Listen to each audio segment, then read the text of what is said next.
This is Caleb West from the Birmingham Public Library, and we're promoting our Local Authors Expo. It's our third annual event. It's going to be held on December 5th and 6th at the Downtown Library. And in promoting that, we're speaking to some of the authors that are going to be attending the event. And with me right now is Mychal Smith. How you doing? Hi. Can you tell us a little bit about yourself?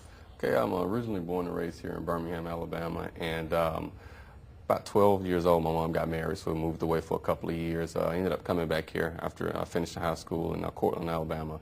And I never thought I would be a writer, but it just kind of worked out that way. I had some ideas in my head, and I didn't originally intend for my book to be as long as it is, but I guess when you have ideas in your head, it just kind of flows out, and you get a little more than you anticipated.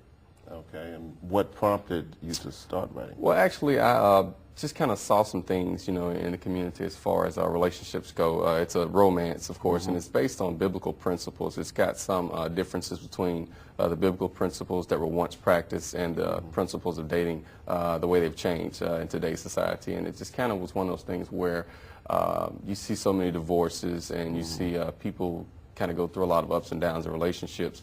And I was just kind of challenged to write a book that challenged the way people think about it. So that's kind of how my book was birthed. And the name of it, of course, is Choose Lovers, a Radical Romance. And it highlights some difference between dating and courtship. And the main thing in the book is to just get people to understand that if you do the same things that you've always done in relationships, then you're going to be getting the same results that you've always had. And so you just kind of have to challenge yourself to do some things differently and to look at relationships from a different aspect if you want to kind of get some different results. Right.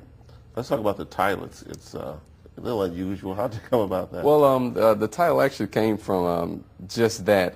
If you do things differently nowadays, you're considered to be, weird, out of the norm. And so, in today's relationships, it's easy to just kind of go with the flow. But anytime you challenge the way things are done, then people kind of concede you to be, a choosy or a picky person. And so that's kind of the title. If you're gonna have something different and you're going to demand a higher standard, then you're going to be a choosy lover because you have to be picky or choosy about the type of person that you connect yourself with. That ties right into a radical romance. A radical romance. Yeah, it's very radical. It's very different in the sense that, like I said, if you've technically done things a certain way, then you have to be radical in order to change. You have to have a radical mindset in order to make those changes. You have to be willing to do some things that you've never done before in order to get those different results. Okay. Now, this is your first book, but you've told me that you're doing other things. Could you talk about that? I am. I've written a couple of movie manuscripts. One of them is it's set in medieval time periods, and it's a story about a warrior. It's not a romance at all. It's got some romance in it, but it's more of a warrior story set in about 200 AD in what we call current-day Turkey, but back then it was Istanbul. And so we're just kind of looking at some things as far as it's called The Curse of a King. And it's about a kingdom and about 4 different tribes broken up into that kingdom.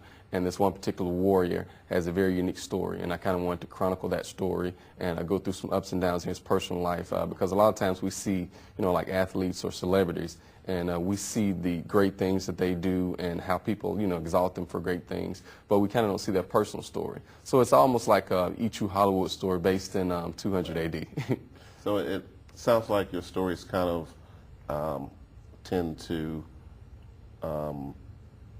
sort of write people's views a little bit.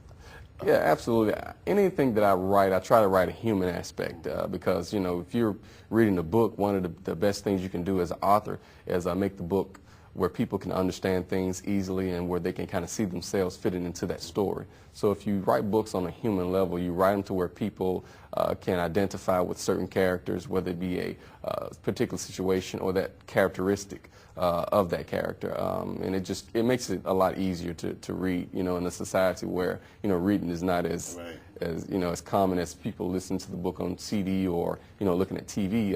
Reading is almost hard to do for a lot of people. So if you kind of make it easier for them to read, then people will be more likely to pick up books. So is that the type of thing that motivates you when you're writing? Yeah, absolutely, especially when you're dealing with, I work with teenagers in my church, and so a lot of teenagers don't really like to read, you know, and so one of the things you have to do is kind of motivate them, not only, you know, explain to them the importance of it as it relates to their careers, you know, overall, you know, for the long term, but just being a well-rounded individual, there are some things that you're not going to be able to watch on TV or listen to a CD. You're going to have to actually read it. And so just kind of getting them into the habit of, you know, reading information, taking the material into their minds, and being able to break it down where they can understand it. Okay, and you mentioned doing a little mentoring at your church. Yeah, I'll go to Faith Chapel Christian Center, Pastor Mychal Dumore, and I work with the teenagers there, and I have for about 3 years now.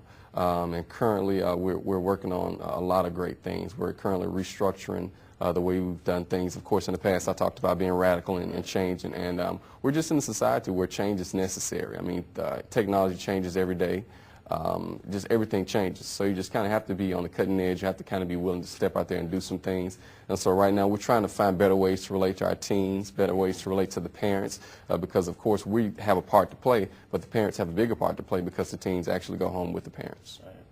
And when you're talking to these teens and you talk about your book, what do they think of you being a You know, sometimes it's kind of hard for them to see me a little different, you know, because they're used to, you know, Mr. Mike just as a person that's there to help them with personal issues. And then, you know, when they understand that I have written a novel and that I do have some experiences, you know, as far as relationships are concerned, it makes it a little easier for them to come and talk to me about stuff and ask me questions. They know I'm going to be honest with them. I'm going to tell them the truth. I'm going to use situations from my life, as I did in the book. The book is a fiction, and it's based on some events in my personal life. Of course, I changed some names and changed some dates and things like that, but it's a fictional story based on some actual events. And I guess the beautiful thing about it is, you know, I wrote this book, and currently I'm actually engaged to be married. Right. So I use some of the principles in my book with the young lady that I'm engaged to. We'll be getting married on the beach in Florida April of next year. So yeah, it's going to be great. It's been a great journey, you know. So like I said,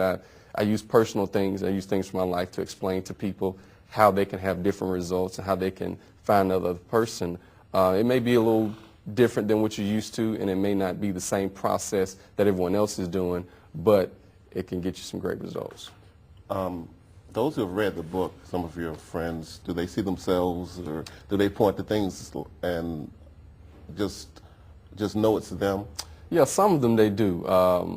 For instance, one of my best friends, he knew it was him because I kind of changed the name around, but he knows himself great enough to see some of the characteristics in this one character I have. And there's a lot of things about my family in the book, and so my nieces and nephew kind of get a kick out of seeing themselves in the book. So it's pretty fun for everybody to kind of look for themselves and find themselves in the book. Okay, and to wrap up, how would you recommend someone get started who's interested in writing? Just kind of whatever's in your mind, just start writing. Just start putting it down on paper. Any great idea or invention known to mankind had to start somewhere in someone's mind. So whatever you have in your mind, just get it down on paper, and you can structure it from there. Okay. Again, I'd like to thank Mychal Smith. He's the author of Choose Your Lovers, and you can see him at the Local Authors Expo, downtown Birmingham Public Library, December 5th and 6th. Thank you again.